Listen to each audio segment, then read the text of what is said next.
Welcome to month 4 of the transformation series, Purpose and Procrastination. Now, there's a lot of talk nowadays about finding your purpose. Everywhere you look, you hear, did you find your purpose? Do you know what your purpose is? You need to know what your purpose is. How do I find my purpose? How do I discover what my purpose is? Oh my God, I need a purpose. Okay, and this is what a purpose has become. Okay, a must, a necessity. We're conditioned to now believe that we need a purpose. It's a basic requirement, and we can't realize this state of abundance without it.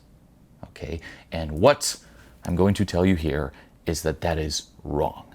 Okay, don't buy into this. You do not need a purpose. Even if you hear, you know what, there's the 6 human needs, and a purpose is one of them. A purpose, significance. Wrong. Remember, there are no requirements and no conditions for you to realize abundance. That is the definition of abundance.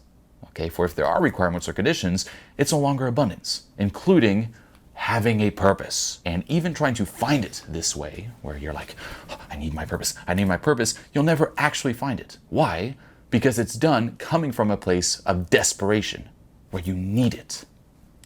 Okay, it's done in a reaction to not having a purpose and needing a purpose. And you'll never find what your authentic purpose is. Okay, the way to discover your purpose is actually to let go of the need to have a purpose completely. And what you'll notice is that inspiration will then kick in, not desperation, inspiration, and it will be revealed to you then. Okay, and once more, what are we all doing here? We're confusing cause and effect. We think that to realize abundance, we need a purpose. But in reality, it's the other way around. Realize abundance and then discover your purpose. That's how you do it. Okay? And Eckhart Tolle actually talks about this as well in his book, A New Earth, where he says that you have your primary purpose or your inner purpose, which is to awaken, okay, or realize abundance. That's what comes first. And then you have a secondary purpose, which is how that manifests itself in the real world. Okay, that's when inspiration kicks in, and then you discover what is authentic to you. Building on this, realize that no one can tell you what your purpose is, but you. Okay, it can only be revealed to you by you. No one else can tell you. And that's what we're doing. We're looking around, asking for someone to tell us what our purpose is. Please tell me. And you might have been hoping for this in this video. Oh, purpose and procrastination. Tell me what my purpose is. I don't know.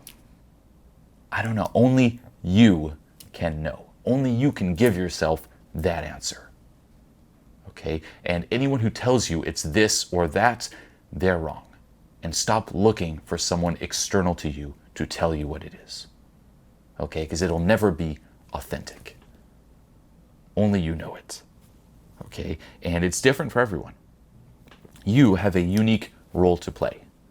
And in reality, you have multiple roles to play, not just one. Okay, so it's not the same as it's going to be for that person or this person or me. We all have a unique purpose and multiple purposes. Okay, and this is subtle. You hear multiple purposes. Yes, your purpose will evolve and potentially change over time. It's not necessarily just one thing. And that's what we're conditioned to believe. My purpose is this, and it's this for the rest of my life. No. Okay, we're constantly evolving, constantly growing, expanding, and changing, and our purpose is too. Okay, now it may tend to stay in this general direction. Okay, there's a general theme, let's just say, but the way it expresses itself or manifests will change, and allow it to change. Allow yourself to change and allow your purpose to change. Okay, and what you'll notice here as well is that it will tend to be rooted in service. Okay, this is just something you'll notice because you're already coming from a place of abundance. Okay, you already have everything you need. There's nothing you need to take anymore.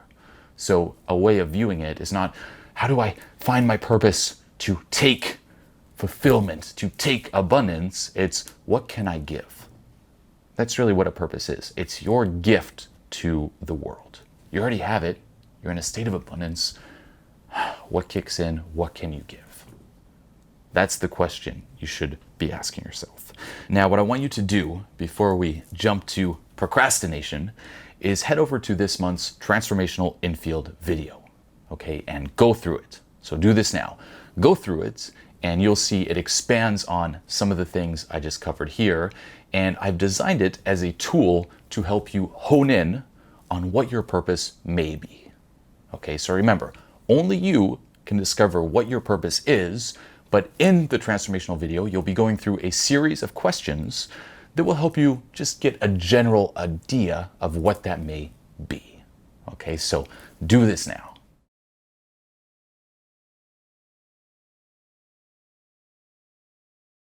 So procrastination, what is it? Okay, procrastination is really the state of resistance, this state of avoidance, okay, where when, say, inspiration does kick in, you don't act on it and you resist it, okay, and this is key. So if you take the workaholic or self-help junkie, for that person, what are they resisting? Not taking action, okay? They resist not taking action, and that's why they must always take action, and it's then compulsive. But on the other side, you have the procrastinator. And for that person, they are not resisting not taking action, they're resisting taking action. Okay, so when you let go, for example, of the need to always take action, and you let go of your resistance to not taking action, then inspiration will kick in. But when it does, you have to act on it. You can't resist it. And the procrastinator is the person who resists that. Okay, so most likely, if you're someone who procrastinates a lot, you had that glimpse of inspiration, but you didn't act on it. And that's why you're in this state of avoidance, this state of resistance. And this is something, of course, you must let go of. Okay, to be in this state of abundance, in this state of full self-acceptance, you must let go of your resistance to not taking action, if you're the workaholic or self-help junkie, but you must also let go of your resistance to taking action when inspiration kicks in. Okay, because it will. None of us are inspired to do nothing all the time. We're never inspired to be idle. Okay, inspiration will kick in, and when it does, act on it. Okay, you're here to be part of this world. You're here to act in this world. You're not here to be idle. If that was the case, you wouldn't exist. Okay, so let's start here with the big question, of course, which is, what is the payoff? Always ask yourself this question. What is the payoff? What is so good about procrastinating, and what is so bad about not procrastinating? Okay, what comes up, and then, of course, release that. Because remember, if you're someone who procrastinates, you're getting something out of it. There is a payoff. Okay, and you need to be aware of what that payoff is. Okay, for example, and this one's extremely common, people like to procrastinate and say put a task off until the very last minute. Okay, extremely common, and it's something I used to do all the time. You know, if I had an assignment growing up in school, I would just not do it and just hold off, and then at the very, like, say, last day, oh shit, and then I would do it.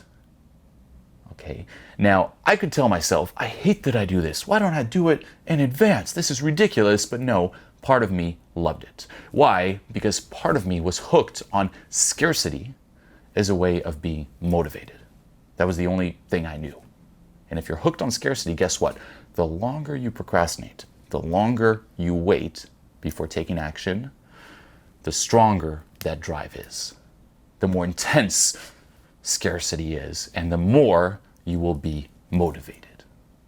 That's why you do it. So part of me loved it. Okay. Another thing you could be getting out of this, by the way, and I can totally identify with that, is that you'd procrastinate till the very last minute, scarcity would kick in, you would do it, and if you got it done, you would tell yourself, you know what, look at that. I got it done just with one day's work. Everyone else in school, you know, they might have taken a week, 2 weeks, but look at me, I didn't even need to take all that time. And then you get a sense of importance, a sense of significance, a sense of superiority. Like you're the person who can do it even with less time. You can get away with procrastinating. Okay, there's another payoff. Or if you're someone who's been doing it for so long, and this one can be subtle, but procrastinating can become part of your identity, where you're now the procrastinator. It's part of you. And of course, if it's part of you, you don't want to let go of it either. Okay, so you need to ask yourself, what could I be getting out of procrastinating? What do I love so much about procrastinating? Okay, another one I had for a long time is that I was extremely attached to the fantasy of taking action and valuing that fantasy above reality.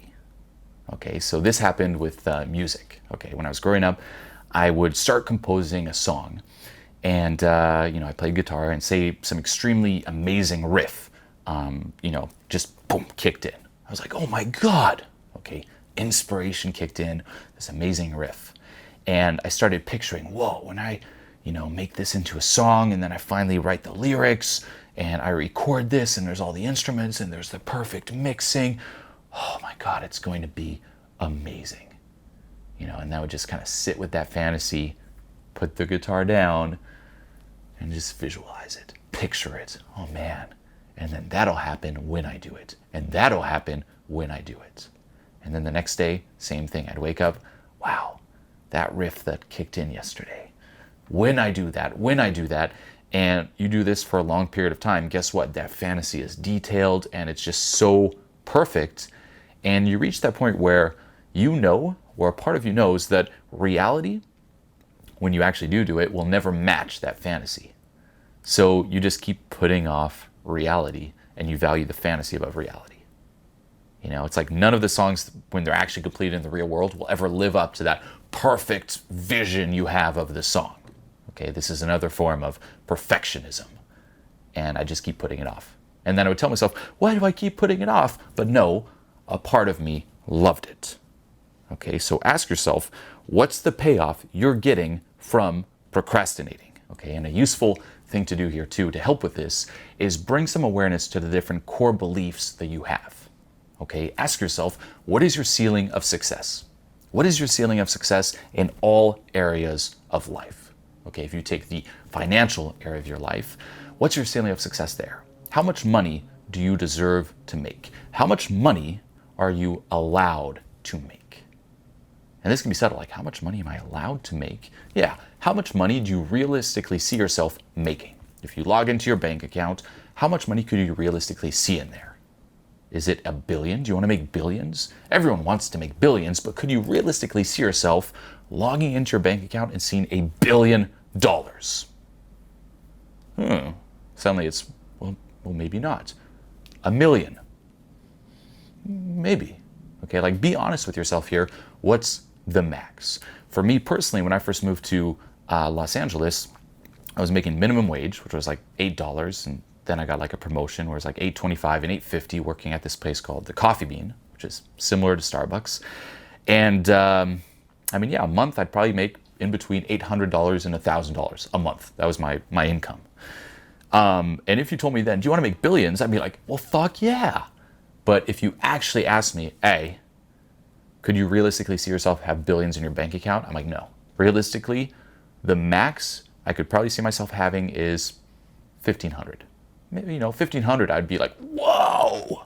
That's the max I could actually see myself having in my bank account. What's the max you see yourself having? Be honest here.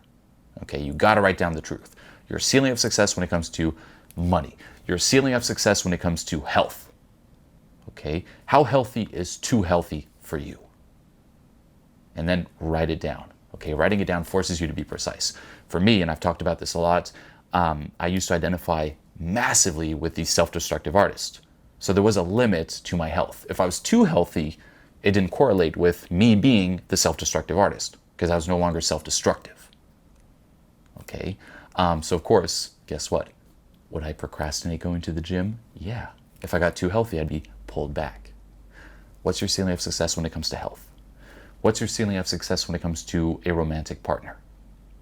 In terms of, say, physical looks, personality, what person does it make sense for you to be with? What person do you deserve to be with? And what's your ceiling of success when it comes to friends? What friends do you deserve to have? Write this down. What do you deserve out of life? What's the max you deserve out of life? And guess what? If you're someone who procrastinates, more often than not, it's linked to you preserving these core beliefs and stayed underneath that ceiling. Procrastination is the way you just stay there. Of course, I want to make a lot of money, but if I make more than I think I deserve to make, then I have to question that core belief, and if that's wrong, then what else is wrong? So then you just procrastinate. So there's a payoff right there. Okay, write down what is your ceiling of success, and then of course, let go of your attachment to that. What's so bad about letting go of it? And what comes up, and then of course, release it. And that will help tremendously when it comes to procrastinating. Now, I also want to mention here that sometimes procrastination can be good. Okay, it can be useful and it can contain valuable data. Okay, for example, you may be doing something that is not authentic to you at all. In which case, there's a reason you're procrastinating. And in this scenario, procrastination sends you the data that, hey, this may not be for you. This may not be authentic to you. You should probably be doing something else. Something that perhaps feels a lot more effortless, a lot more congruent, that makes you feel a lot more alive. Okay, so it can be used as a tool here, but you do need to be honest with yourself, because you can also use this to rationalize procrastinating. Okay, so again, this can be a scenario, which is why I want to mention it.